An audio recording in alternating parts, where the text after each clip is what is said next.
Push for peace continues. Russia says its troops have captured multiple settlements across eastern Ukraine. The talks for peace come as Russia's defense ministry says forces captured 6 new settlements in the country's east, including in the Donetsk region. All of this happening as Ukraine says work is underway to repair power lines near a nuclear power plant in the country's east, and officials say power was restored to more than 1 million households in and around the capital of Kyiv a day after a massive Russian drone attack. All right, let's bring in CTV News U.S. political analyst Eric Ham. Eric, a bit of a developing situation now as we wait for this meeting to get underway and find out what either leader may say before and or after it. What are you going to be watching for in this conversation in Mar-a-Lago today?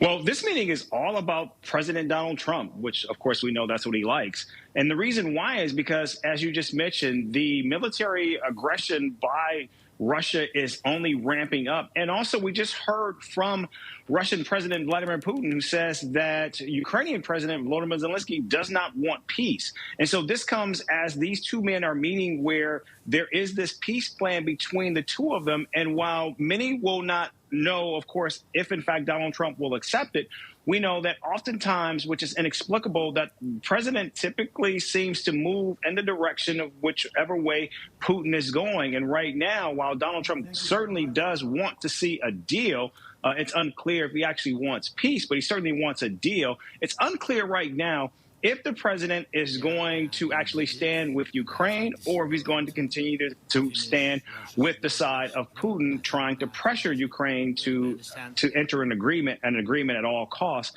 one that we know right now does not cede much territory at all to Russia.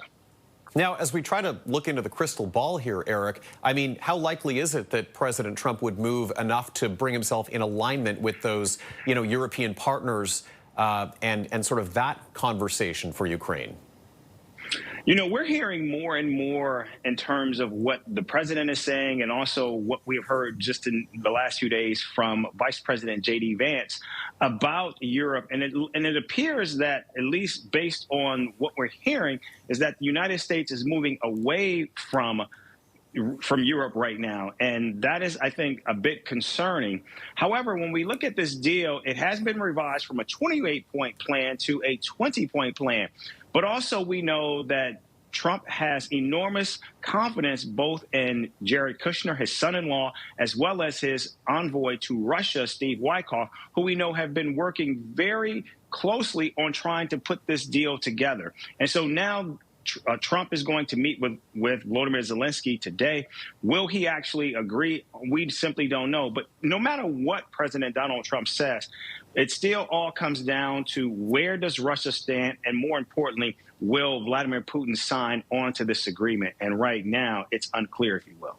And I mean, we're seeing Russian strikes just in the past couple of days, and we're hearing that military action is very much continuing. And of course, that Vladimir Putin has said he wants to see this end militarily. So where can the needle possibly get moved, I guess, in this meeting this afternoon?